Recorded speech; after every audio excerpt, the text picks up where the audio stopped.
أعوذ بالله من الشيطان الرجيم. بسم الله الرحمن الرحيم. والسماء ذات البروج واليوم الموعود وشاهد ومشهود. قتل أصحاب الأخدود النار ذات الوقود إذ هم عليها قعود وهم على ما يفعلون بالمؤمنين شهود. وما نقموا منهم إلا أن يؤمنوا بالله العزيز الحميد الذي له ملك السماوات والأرض والله على كل شيء شهيد.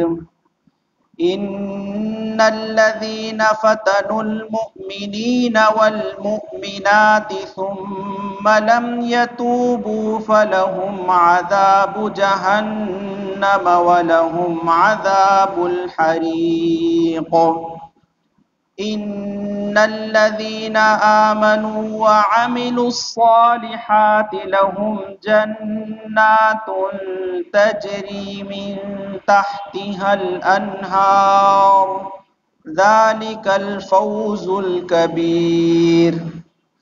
إن بطش ربك لشديد إنه هو يبدئ ويعيد وهو الغفور الودود ذو العرش المجيد فعال لما يريد.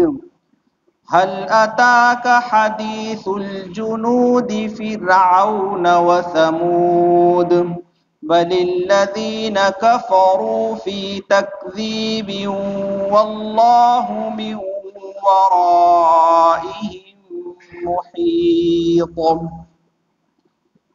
بل هو قرآن مجيد في لوح محفوظ. صدق الله العظيم. سبحانك لا علم لنا إلا ما علمتنا إنك أنت العليم الحكيم. رب اشرح لي صدري ويسر لي أمري واحلل عقدة من لساني يفقه قولي. پناہ مانگتا ہوں میں اللہ تعالیٰ کی شیطان مردود سے. شروع کرتا ہوں اللہ کے نام سے جو بڑا مہربان بڑی رحمتوں والا ہے. قسم ہے آسمان کی جس میں ستارے ہیں اور اس دن کی جس کا وعدہ کیا گیا ہے اور حاضر ہونے والے اور جس کے پاس حاضر ہوں گے ان کی. مارے گئے کھائیاں کھودنے والے جو ایندھن والی آگ سے بھری ہوئی تھی جب وہ اس کے کنارے بیٹھے ہوئے تھے اور وہ کچھ دیکھ رہے تھے جو وہ لوگ مومنین کے ساتھ کر رہے تھے اور انہوں نے بدلہ نہیں لیا مومنین سے مگر اس بات کا کہ وہ اللہ تبارک و تعالی پر ایمان لائے جو زبردست خوبیوں والے ہیں، جس کا راج ہے آسمانوں اور زمین پر اور اللہ تعالی ہر چیز کو دیکھ رہے ہیں. بے شک وہ لوگ جنہوں نے ستایا ایمان والوں مردوں کو اور ایمان والی عورتوں کو پھر انہوں نے توبہ نہیں کی پس ان کے لیے جہنم کا عذاب ہے اور ان کے لیے ایسا عذاب ہے جو جھلسا دے گا. بے شک وہ لوگ جو ایمان لائے اور نیک اعمال کیے ان لوگوں کے لیے باغات ہیں جن کے نیچے سے نہریں بہتی ہوں گی اور یہ بہت بڑی کامیابی ہے. بے شک تیرے رب کی پکڑ بہت سخت ہے. وہی ہے جس نے پہلے پیدا کیا اور دوبارہ پیدا کرے گا. وہ بڑا بخشنے والا اور محبت کرنے والا ہے. عرش عظیم کا مالک ہے، بڑی شان والا ہے، جو کچھ چاہتا ہے کر گزرتا ہے. کیا تیرے پاس لشکروں والوں کی خبر نہیں پہنچی، فرعون اور سمود کی؟ بلکہ وہ لوگ جنہوں نے کفر کیا جھٹلانے میں لگے تھے اور اللہ تعالیٰ ان کے گرد سے گھیرے ہوئے تھے، بلکہ وہ قرآن مجید ہے، بلکہ وہ قرآن بڑی شان والا ہے، لکھا ہوا ہے ایسے تختی پر جس کی نگہبانی کی جاتی ہے۔ یہ سورہ بروج ہے۔ پیچھے سے اللہ تبارک و تعالی نے آخرت کے بیان کا ذکر کیا ہے۔ یہ مکی صورت ہے۔ اللہ تبارک و تعالی نے پچھلی صورت میں قرآن مجید کا ذکر فرمایا تھا، اور اس صورت کے آخر میں بھی قرآن مجید کا ہی تذکرہ ہے۔ اور اس سے پہلے اس صورت میں اللہ تبارک و تعالی نے ان لوگوں کا انجام ذکر کیا ہے جنہوں نے مسلمانوں کو تکلیفیں دی تھی، ایذا پہنچائی تھی۔ جن لوگوں نے مسلمانوں کو تکلیفیں دی اور ایذا پہنچائی، اللہ تبارک و تعالی نے ایسے لوگوں کا انجام ذکر کیا ہے کہ کل قیامت کے دن ان کے متعلق کیا فیصلہ کیا جائے گا۔ مکۃ المکرمہ میں نبی کریم صلی اللہ علیہ وسلم اور ایمان والوں کو جب لوگوں نے تکلیفیں دینے کا سلسلہ ختم نہیں کیا اور مسلمانوں پر بہت زیادہ حالات آنے لگے، قرآن کریم میں اس کا تذکرہ ہے کہ اللہ تبارک و تعالی نے جب مسلمانوں پر بہت زیادہ حالات آئے اور انہوں نے سرکار دو عالم صلی اللہ علیہ وسلم سے اس کی شکایت کی، سرکار دو عالم صلی اللہ علیہ وسلم نے اللہ کے حکم سے ارشاد فرمایا۔ سورہ بقرہ میں اللہ تبارک و تعالی نے یہ آیت نازل فرمائی ہے کہ وہ لوگ وَزُلْزِلُوا حَتَّى يَقُولَ الرَّسُولُ وَالَّذِينَ آمَنُوا مَعَهُ مَتَى نَصْرُ اللَّهِ۔ سرکار دو عالم صلی اللہ علیہ وسلم نے پہلے تو یہ کہا کہ ابھی تم پر وہ حالات آئے ہی نہیں ہیں جو تم سے پہلے لوگوں پر گزر چکے ہیں۔ تم سے پہلی امتیں جن آزمائشوں سے گزری ہے، ایسی آزمائش تو ابھی تم پر آئی بھی نہیں ہے کہ ان کے انبیاء کو آروں سے کاٹ دیا گیا تھا۔ وہ قومیں ایسی تھی کہ کہنے لگی تھی کہ اللہ کی مدد اب کب آئے گی۔ مسلمان اتنی زیادہ تکلیف سے گزر رہے تھے، اسی زمانے کی نازل کی ہوئی یہ صورت ہے۔ اللہ تبارک و تعالیٰ نے اس میں ان لوگوں کا واقعہ ذکر کیا ہے جن پر حالات آئے تھے، اور ایسے حالات آئے تھے کہ مسلمانوں کے سامنے اللہ نے وہ بات ذکر کی، اور اس کے بعد اللہ نے یہ فیصلہ بھی کر دیا کہ ایسے لوگ جو مسلمانوں کو ایذا اور تکلیف پہنچاتے ہیں ان کا انجام کیا ہوگا۔ یہاں قرآن مجید میں ایک واقعہ ہے کھائی کھود کر آگ جلانے والوں کا۔ مسلم شریف کی روایت میں اس سے ملتا جلتا تفصیلی واقعہ ہے، یہاں اللہ تبارک و تعالی نے اس کی جانب اشارہ فرمایا ہے کہ نبی کریم صلی اللہ علیہ وسلم کے زمانے سے کچھ پہلے کا زمانہ، حضرت عیسیٰ علیہ السلام کے دنیا سے اٹھا لینے جانے کے بعد دین عیسائیت ابھی درست راستے پر تھی، ان میں گمراہی آئی نہیں تھی۔ اس زمانے میں ایک بادشاہ تھا جو بت پرست تھا، اور اس علاقے میں ایک بہت بڑا جادوگر رہا کرتا تھا، اور وہ جادوگر بوڑھا ہو چکا تھا۔ مسلم شریف میں یہ واقعہ سرکار دو عالم صلی اللہ علیہ وسلم نے ذکر کیا ہے۔ آپ نے صحابہ کو یہ واقعہ سنایا کہ وہ جادوگر بوڑھا ہو چکا تھا، اور اس جادوگر نے بادشاہ سے درخواست کی کہ میرے مرنے سے پہلے کسی شخص کو متعین کر دیا جائے کہ میں اپنے مرنے سے پہلے جو کچھ مجھے آتا ہے اس کو سکھا جاؤں۔ تو قوم میں سے ایک لڑکے کا انتخاب ہوا جو بڑا عقل مند اور دانا سمجھا جاتا تھا، سمجھدار سمجھا جاتا تھا۔ بادشاہ کے حکم سے اسے روزانہ اس جادوگر کے پاس بھیجا جانے لگا، مگر وہ جب جادوگر کے پاس جاتا تھا تو راستے میں ایک راہب تھا جو سچے دین کو ماننے والا، حضرت عیسیٰ علیہ السلام کے مذہب پر ایمان رکھنے والا سچا پکا مسلمان تھا۔ تو ایک مرتبہ جاتے جاتے راہب نے اسے روک لیا اور اس سے باتیں کی۔ تو اس لڑکے کو اس راہب کی بات بہت پسند آئی. اب وہ روزانہ جاتے ہوئے جادوگر کے پاس جانے کے بجائے راہب کے پاس جاتا تھا اور انجیل پڑھا کرتا تھا.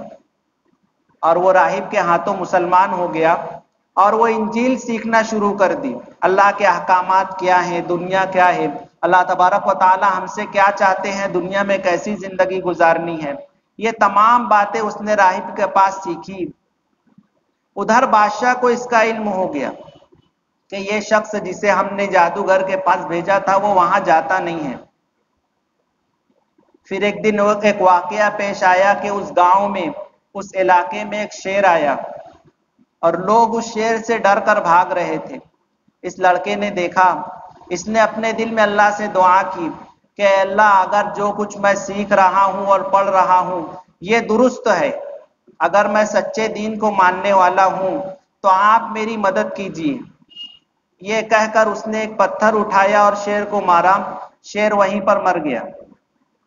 اس بات کا پورے علاقے میں چرچا ہو گیا. چرچا ہوئی تو بادشاہ کا ایک وزیر تھا جو نابینا تھا، اس نے یہ بات سنی تو وہ اس کے پاس آیا اور کہنے لگا کہ دیکھ میں نابینا ہوں، اگر تو مجھے اچھا کر دے گا، تو میرے لیے دعا کر دے میں اچھا ہو جاؤں تو میں تجھے بہت سارے مال و دولت عطا کروں گا. تو اس لڑکے نے کہا کہ مجھے مال و دولت سے کوئی واسطہ نہیں، مگر اگر تو اچھا ہو جائے گا تو تجھے مسلمان ہونا پڑے گا، حضرت عیسیٰ کے دین پر ایمان لانا پڑے گا. اس وزیر نے بات مان لی. اس نے اللہ سے دعا کی، اللہ کے حکم سے اس کی بینائی لوٹ آئی، وہ دیکھنے لگا اور اس نے ایمان قبول کر لیا. اب جب پورے علاقے میں یہ بات پھیل گئی، لوگ اس کو بہت بڑا ماننے لگے، لوگ اس کے پاس آنے لگے، لوگوں نے اس کے ہاتھ پر اسلام قبول کرنا شروع کیا. تو بادشاہ نے اسے بلوایا اور ساتھ میں اس راہب کو بھی بلوایا جس کے پاس یہ پڑھا کرتا تھا، اور اس وزیر کو بھی بلوایا جس کی بینائی لوٹ آئی تھی. اور ان کو بلا کر بادشاہ نے بہلانے پھسلانے کی کوشش کی، بت پرستی پر واپس لانے کی. انہیں لالچ دیا. جب لالچ سے کام نہیں چلا تو اس نے لوگوں سے کہا کہ اگر تم میری بات نہیں مانو گے تو میں تمہیں قتل کر دوں گا. اس لڑکے نے پھر بھی اس کی بات نہیں مانی. اس شخص کے بادشاہ کے بہکاوے میں نہیں آیا، دین اسلام کو نہیں چھوڑا. بادشاہ نے حکم دیا، وہ راہب اور اس وزیر دونوں کو قتل کر دیا گیا. راہب کو اور وزیر کو قتل کر دیا گیا. اور بادشاہ نے کہا کہ اس لڑکے کو لے جاؤ اور سامنے جو پہاڑ ہے اس پہاڑ پر لے جا کے اسے نیچے پھینک دو، تاکہ پورے شہر کے لوگ دیکھ لے کہ اس کے پاس کوئی کرشمائی طاقت نہیں ہے. اگر یہ سچے دین پر ہوگا تو اپنے آپ کو بچا لے گا، اس کی مدد کی جائے گی. بادشاہ نے اپنے لشکر کو بھیجا اس کے ساتھ، اسے پہاڑ پر لے گئے. پہاڑ پر جانے کے بعد یہ ہوا کہ تمام لشکر والے تو پہاڑ سے نیچے گر گئے، اللہ تبارک و تعالی نے اسے بچا لیا. وہ پھر لوٹ کر بستی میں آ گیا. بادشاہ کے سامنے پھر اسے پیش کیا گیا. بادشاہ نے کہا کہ تجھے میں نے قتل کے لیے بھیجا تھا، تو نے سب لوگوں کو قتل کر دیا اور تو لوٹ آیا. تو اس لڑکے نے کہا کہ مجھے دنیا کی کوئی طاقت نہیں مار سکتی، اگر مجھے مارنا ہے تو میرے خدا کے نام سے مارا جاوے تو ہی مجھے موت آئے گی. اللہ کے نام سے، بسم اللہ الرحمن الرحیم، بسم اللہ کہہ کر مجھے مارو، یعنی میرے خدا کا نام لو. اللہ کے نام سے مارو گے تبھی مجھے موت آئے گی، ورنہ موت نہیں آئے گی. بادشاہ نے اسے اللہ کا نام لے کر مار دیا. مگر اس مرنے سے پہلے ان تمام واقعات کی وجہ سے پورے شہر میں بہت سارے لوگ ایمان میں داخل ہو چکے تھے. بادشاہ کے لیے مشکل کا مرحلہ تھا. بادشاہ نے ایک بہت بڑی، ہر علاقے میں خندق کھدوائی، زمین میں بڑے بڑے گڑھے کھدوائے اور اس میں ایندھن بھرا. ایندھن بھرنے کے بعد اس میں آگ جلائی. اور عام لوگوں کو پکڑ پکڑ کے لایا جاتا تھا اور کہا جاتا تھا کہ بتوں کو سجدہ کریں، اگر سجدہ نہیں کرو گے تو اس جلتی ہوئی آگ میں ڈال دیا جائے گا۔ لوگ آتے گئے، لوگوں کو لایا جاتا رہا، کسی نے بھی بت کو سجدہ نہیں کیا۔ ان تمام کے تمام لوگوں کو گڑھے میں ڈال دیا گیا جس میں جلتی ہوئی آگ تھی، اور گڑھے میں انہیں جلا دیا گیا۔ اللہ تبارک و تعالیٰ نے اس واقعے کا یہاں تذکرہ کیا ہے۔ اور پھر اس کے بعد حضرت شاہ صاحب رحمۃ اللہ علیہ نے لکھا کہ اللہ کی جانب سے پکڑ آئی، وہ جو آگ جلائی گئی تھی جس کے لیے بہت سارا ایندھن، لکڑی اور جلانے والی چیزیں اکٹھا کی گئی تھی تاکہ آگ جلتی رہے، آگ پھیل کر ان چیزوں میں لگ گئی، اور پھر آگ نے اس پورے علاقے کو اپنی چپیٹ میں لے لیا، اور پورے کے پورے لوگ بادشاہ سمیت جل کر خاک ہو گئے۔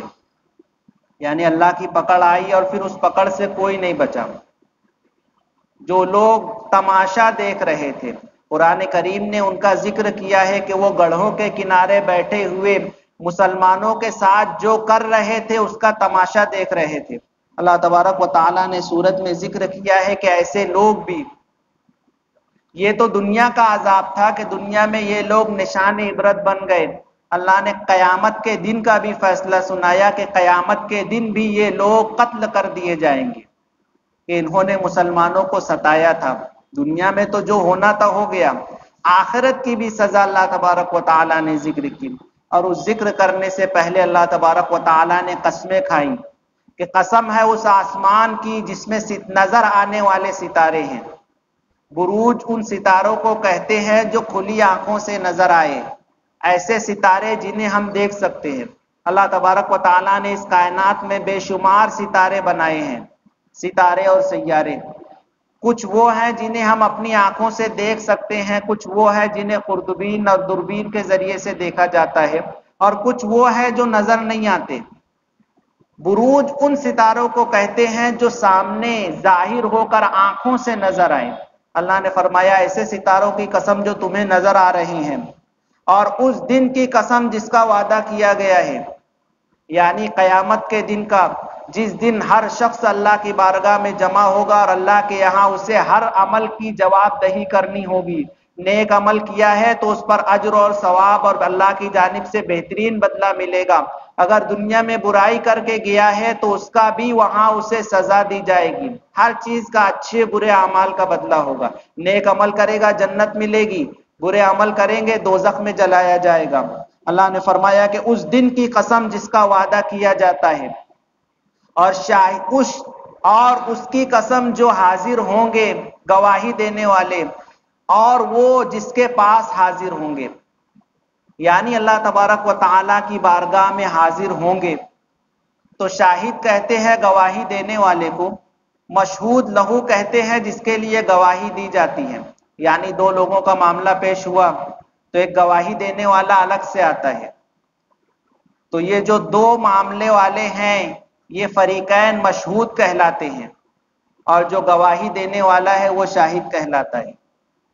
تو بعض مفسرین نے اس سے صاحب معاملہ اور گواہ کو مراد لیا ہے، اور بعض مفسرین نے مشہود سے اللہ تبارک و تعالیٰ کی ذات کو مراد لیا ہے کہ پوری دنیا حاضر ہوگی اور اللہ کی بارگاہ میں حاضر ہوگی۔ پھر اللہ نے فیصلہ فرمایا قتل اصحاب الاخدود، کہ ہلاک ہو گئے وہ لوگ جو گڑھا کھودنے والے تھے جس میں ایندھن کے ساتھ جلنے والی آگ تھی۔ اخدود النار ذات الوقود، ایندھن والی آگ جس گڑھے میں تھی اس گڑھے کھودنے والوں کے لیے ہلاکت ہے۔ یاد کرو اس وقت کو جب وہ اس کے ارد گرد بیٹھے ہوئے تھے اور وہ لوگ دیکھ رہے تھے اس چیز کو جو وہ مسلمانوں کے ساتھ کر رہے تھے، یعنی مسلمانوں کو اٹھا اٹھا کر آگ میں ڈالا جا رہا تھا، مسلمان آگ میں جل رہے تھے اور یہ کنارے بیٹھے ہوئے گڑھے کے تماشا دیکھ رہے تھے۔ اللہ نے فرمایا وَمَا نَقَمُوا مِنْهُمْ إِلَّا أَن يُؤْمِنُوا بِاللَّهِ الْعَزِيزِ الْحَمِيدِ، اور یہ لوگ مسلمانوں کے ساتھ یہ کام صرف اس وجہ سے کر رہے تھے کہ مسلمان اللہ کی ذات پر ایمان لانے والے تھے۔ وہ اللہ کی ذات جو زبردست ہے، جس کا حکم ہر جگہ چلتا ہے، جو خوبیوں اور تعریفوں کی مالک ہے، اور ان سے بدلہ نہیں لیا جا رہا تھا، ان مسلمانوں سے بدلہ نہیں لیا جا رہا تھا مگر صرف اس بات کا کہ وہ اللہ پر ایمان لاتے تھے جو زبردست ہیں اور خوبیوں والے ہیں۔ اللہ کی ذات وہ ذات جس کا راج آسمانوں پر بھی ہے اور زمینوں پر بھی، اور اللہ کے سامنے ہر چیز ہے۔ یہ پوری کائنات کا ذرہ ذرہ اللہ تبارک و تعالیٰ کے سامنے موجود ہے۔ یہ لوگ جو کام کر رہے تھے اللہ تبارک و تعالیٰ کی نگاہوں سے اوجھل نہیں تھا، اللہ تبارک و تعالیٰ کائنات کی ہر چیز کو دیکھ رہے تھے۔ پھر اللہ تبارک و تعالیٰ نے فرمایا کہ بے شک سن لو، وہ لوگ جنہوں نے ایمان والوں کو ستایا، فتنوا ان الذین فتنوا المؤمنین، ایمان والوں کو آزمایا، یعنی انہیں دین سے بھٹکانے کی کوشش کی، اور نہیں مرتد نہ ہونے پر جب وہ دین کو انہوں نے نہیں چھوڑا تو مسلمانوں کو آگ میں جلایا۔ اللہ نے فرمایا کہ وہ لوگ جو ایمان والوں کو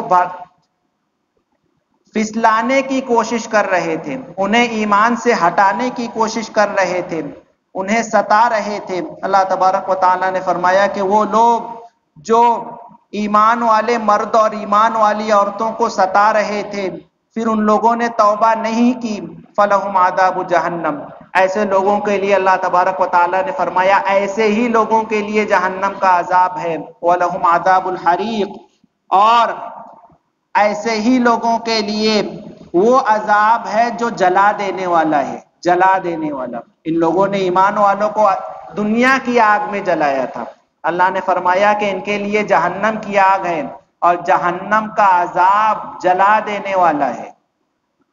دنیا کی آگ جہنم کی آگ کے آگے کچھ نہیں ہے۔ جہنم کی آگ کو 100 مرتبہ ٹھنڈا کیا جائے گا تب بھی وہ دنیا کے آگ سے زیادہ سخت ہوگی۔ اللہ تبارک و تعالیٰ نے فرمایا کہ یہ تو ان لوگوں کا حال ہے جنہوں نے ایمان والوں کو تکلیفیں دی، ستایا، ایمان والوں کو ایمان سے ہٹانے کی کوشش کی، اور توبہ کیے بغیر مر گئے۔ دوسری جانب وہ لوگ تھے جو ایمان لائے، اللہ نے ان کا بھی انجام ذکر کیا کہ ایمان لانے والوں کے لیے کیا انعام ہے۔ اللہ نے فرمایا کہ بے شک وہ لوگ جو ایمان لائے اور نیک اعمال کیے، ان کے لیے باغات ہیں جن کے نیچے نہریں بہتی ہوں گی۔ اللہ نے فرمایا کہ ان کے لیے جنت ہے، جنت، اور ایسی جنت جس کے نیچے نہریں بہتی ہوں گی، ذالک الفوز الکبیر۔ اللہ نے فرمایا کہ ایسی جنت میں پہنچ جانا ہی سب سے بڑی کامیابی ہے۔ قرآن کریم میں جب کل نفس ذائقۃ الموت اللہ نے ذکر کیا، پھر فرمایا وَإِنَّمَا تُوَفَّوْنَ أُجُورَكُمْ يَوْمَ الْقِيَامَةِ فَمَنْ زُحْزِحَ عَنِ النَّارِ وَأُدْخِلَ الْجَنَّةَ فَقَدْ فَازَ، کہ جو آدمی جہنم کی آگ سے بچا لیا گیا اور جنت میں داخل کر دیا گیا وہی کامیاب ہے۔ یہاں پہ اللہ نے فرمایا کہ یہی سب سے بڑی کامیابی ہے کہ انہیں جہنم کی آگ سے بچا لیا گیا، انہیں جنت میں داخل کر دیا گیا۔ اللہ تبارک و تعالیٰ نے فرمایا کہ یاد رکھو، مسلمانوں کے ساتھ ساتھ یہ مشرکین مکہ کو بھی خطاب تھا کہ مشرکین مکہ جو مسلمانوں کو تکلیف دے رہے ہیں وہ بھی سن لیں، وہ بھی سن لے اور سمجھ لے کہ دنیا میں بھی اور آخرت میں بھی کیا انجام ہونے والا ہے۔ اللہ نے فرمایا ان بطش ربک لشدید، بے شک تیرے پروردگار کی پکڑ بہت سخت ہے۔ اگر کسی کو ڈھیل دی جا رہی ہے دنیا میں تو وہ یہ نہ سمجھے کہ اس کی پکڑ نہیں ہونے والی، دنیا میں اس کی پکڑ نہیں ہونے والی، ایسا سمجھنے کی غلطی نہ کرے۔ بے شک تیرے پروردگار کی پکڑ بہت سخت ہے۔ انہ هو یبدئ ویعید، بے شک وہی ہے جس نے اس کائنات کو پہلی مرتبہ پیدا کیا اور دوبارہ بھی پیدا کرے گا۔ اس کائنات کی ہر شے کو جس نے پیدا کیا، تمہیں بھی پیدا کیا اور تمہیں دوبارہ بھی وہی لوٹائے گا۔ تم جب مر جاؤ گے، مٹی میں مل جاؤ گے تو دوبارہ تمہیں زندگی بھی وہی دے گا۔ وَهُوَ الْغَفُورُ الْوَدُودُ، اس کی پکڑ بہت سخت ہے مگر ساتھ میں وہ بڑا بخشنے والا اور محبت کرنے والا ہے۔ پکڑ بہت سخت ہے کن لوگوں کے لیے؟ ثُمَّ لَمْ يَتُوبُوا، جنہوں نے برے اعمال کے بعد توبہ نہیں کی، بغیر توبہ کیے مر گئے، اللہ نے فرمایا ایسے لوگوں کے لیے میری پکڑ بہت سخت ہے۔ اور جو لوگ توبہ کر لیتے ہیں، اللہ نے فرمایا انہ هو الغفور الودود، کہ اللہ تبارک و تعالیٰ کی ذات ہی وہی ذات ہے جو سب سے زیادہ معاف کرنے والی اور محبت کرنے والی ہے، جو تخت کی مالک ہے، بڑی شان والا ہے۔ اللہ تبارک و تعالیٰ تخت کے عرش کے مالک ہے، عرش والے ہیں، بڑی شان والے ہیں۔ فعال لما یرید، جو چاہتے ہیں وہ کر گزرتے ہیں۔ اللہ تبارک و تعالیٰ کے لیے کوئی کام بھی مشکل نہیں ہے۔ جو دنیا میں لوگوں کو ستا رہے ہیں، ایمان والوں کو تکلیف دے رہے ہیں، وہ بھی سن لیں کہ اللہ تبارک و تعالیٰ کچھ کرنا چاہیں تو کر گزرتے ہیں۔ اللہ کی ذات کو کوئی روکنے والا نہیں ہے، جو چاہتے ہیں وہ کرتے ہیں۔ پھر اللہ نے فرمایا کیا ان لوگوں کے پاس لشکروں والوں کی خبر نہیں پہنچی؟ اللہ تبارک و تعالیٰ جو چاہتے ہیں وہ کرتے ہیں۔ اس کی مثال اللہ تبارک و تعالیٰ دے رہے ہیں کہ کیا ان لوگوں کے پاس لشکروں والوں کی خبر نہیں پہنچی؟ فرعون کی اور قوم سمود کی۔ فرعون جو بنو اسرائیل کے پیچھے اپنے لاؤ لشکر لے کر گیا تھا کہ تمام بنو اسرائیلیوں کو مار ڈالے گا۔ قوم سمود جس نے حضرت صالح علیہ السلام کی اونٹنی کو کاٹ ڈالا تھا، مار دیا تھا۔ اللہ تبارک و تعالیٰ کے عذاب نے ان دونوں کو پکڑ لیا، دونوں میں سے کوئی نہیں بچے۔ اللہ نے فرمایا کیا تمہارے پاس واقعات نہیں پہنچے لشکروں والوں کے، فرعون اور سمود کے؟ بلکہ وہ لوگ جو کفر کرتے ہیں، جو انکار کرتے ہیں، وہ ہمیشہ جھٹلانے میں لگے رہتے ہیں، ہمیشہ جھٹلانے میں لگے رہتے ہیں، ہر چیز کو جھٹلاتے ہیں۔ اللہ تبارک و تعالیٰ کے قرآن کریم کو بھی جھٹلاتے ہیں۔ جو واقعات عبرت کے بیان کیے گئے ہیں، جو انہیں معلوم ہے، ان تمام چیزوں کا انکار کرتے ہیں۔ واللہ من ورائہم محیط، اللہ تبارک و تعالیٰ نے ایسے لوگوں کو چاروں طرف سے گھیر رکھا ہے، ہر طرف سے اللہ نے انہیں گھیر رکھا ہے۔ بل ہوا قرآن مجید، بلکہ یہ قرآن، بلکہ وہ قرآن بڑی شان والا ہے۔ یہ جس کو جھٹلاتے ہیں، جس پر ایمان نہیں لاتے، جس کی تلاوت پر کہتے ہیں کہ یہ تو کوئی شاعر کا کلام ہے، اللہ نے فرمایا کہ یہ بڑی شان والا قرآن ہے۔ فی لوح محفوظ، ایسی تختیوں میں لکھا ہوا ہے جس کی حفاظت کی گئی۔ یہ قرآن کریم کی اللہ تبارک و تعالیٰ نے تعریف کی کہ لوح محفوظ میں قرآن مجید محفوظ ہے، اور قیامت سے پہلے تک ایمان والوں کے سینوں میں محفوظ ہے۔ اس لیے قرآن مجید جو اللہ کے معجزات میں سب سے بڑا معجزہ ہے۔ نبی کریم صلی اللہ علیہ وسلم کو اللہ نے جو معجزات عطا کیے تھے، اس میں سب سے بڑا معجزہ قرآن مجید کا معجزہ ہے، جس میں اللہ نے اپنے احکامات ذکر کیے ہیں، جس پر چلنے میں دنیا و آخرت کی کامیابی رکھی ہے۔ اللہ نے فرمایا کہ کسی جھٹلانے والے کے جھٹلانے سے قرآن مجید کی شان میں کوئی فرق نہیں پڑتا، بلکہ قرآن مجید بڑی شان والا ہے، اور کسی مٹانے والے کے مٹانے سے قرآن مجید ختم نہیں ہو جائے گا۔ اللہ نے اسے اس طرح سے محفوظ رکھا ہے کہ ہمیشہ محفوظ رہے گا۔ اللہ تبارک و تعالیٰ کی حفاظت اس کے ساتھ رہے گی۔ اس صورت میں اللہ تبارک و تعالیٰ نے مشرکین مکہ کو ان کے انجام کی یاد دہانی کرائی ہے کہ تم لوگ اگر اللہ کے دین پر چلنے والوں کو ستاؤ گے، پریشان کرو گے، تو اس کا انجام کیا ہوگا۔ پچھلا واقعہ ذکر کیا کہ دیکھ لو جن لوگوں نے ستایا تھا ان کا دنیا میں انجام کیا ہوا اور آخرت میں انجام کیا ہوگا۔ اور سورت کے آخر میں اللہ تبارک و تعالیٰ نے پھر یہی بات ذکر کی ہے کہ قرآن مجید ہے جس کے جھٹلانے والوں کے ساتھ یہ تمام چیزیں ہونے والی ہیں۔ قرآن مجید کا ایک انداز ہے، اللہ تبارک و تعالیٰ نے قرآن مجید میں ایک طریقہ ذکر کیا ہے۔ کہیں تو اللہ تبارک و تعالیٰ نے دونوں پہلو ذکر کیے کہ جو لوگ اس پر عمل کریں گے انہیں کامیابی ملے گی، جو نہیں عمل کریں گے انہیں کس طریقے سے آخرت میں عذاب کا سامنا کرنا پڑے گا۔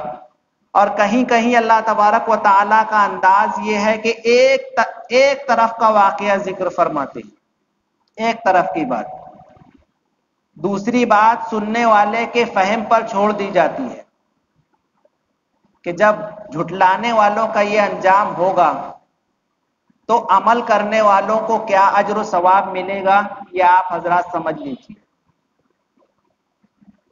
اور جب کوئی چیز بیان نہیں کی جاتی، ایک تو بیان کر دی جاتی ہے، کب بیان کی جاتی ہے؟ جب بیان ممکن ہو، اور جب چیز ہی ایسی ملنے والی ہو کہ اس کو بیان ہی نہیں کیا جا سکتا، تو ایسی چیز کو اللہ تبارک و تعالی لوگوں کے عقل اور سمجھ پر چھوڑ دیتے ہیں کہ اس کا اندازہ آپ خود لگا لیجئے۔